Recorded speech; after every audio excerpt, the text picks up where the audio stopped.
فکر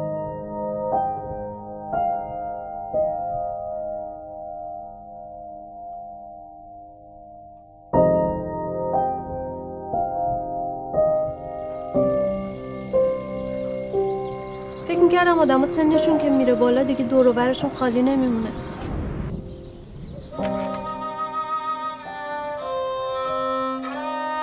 تو رو 30 سال میخواستن، دیگه نمیخواد.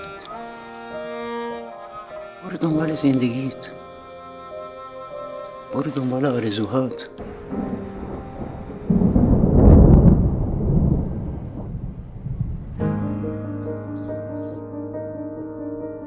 برای چی اومدین تهران؟ اومدم دنبال دوست قدیمیشون. کی؟ فامیلش چی بود؟ خسرو دوانی. من اینجا فقط خسرو رو دارم. شما پدرشی؟ من دایی ایشون هستم. کجا انشالله؟ میره مریخ با امید خدا. مریخ؟ اسم نویسی کردن تو اینترنت برای رفتن به کره مریخ. کامم اسم نویسی کردم. میزنی؟ جدی میگفتی که خواهی بری مریخ زندگی کنی؟ تو چرا باورت نمیشه؟ یعنی تو دوست دیگه ای نداری؟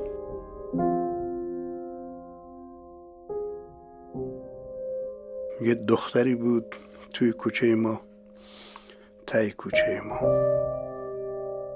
خونه خسروینا یه جای دیگه ای بود، خیلی دور،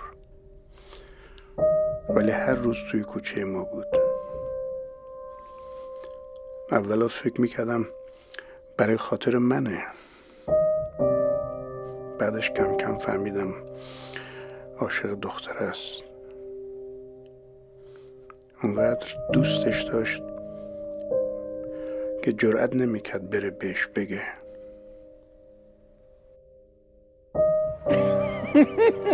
چتر برای چی آوردی؟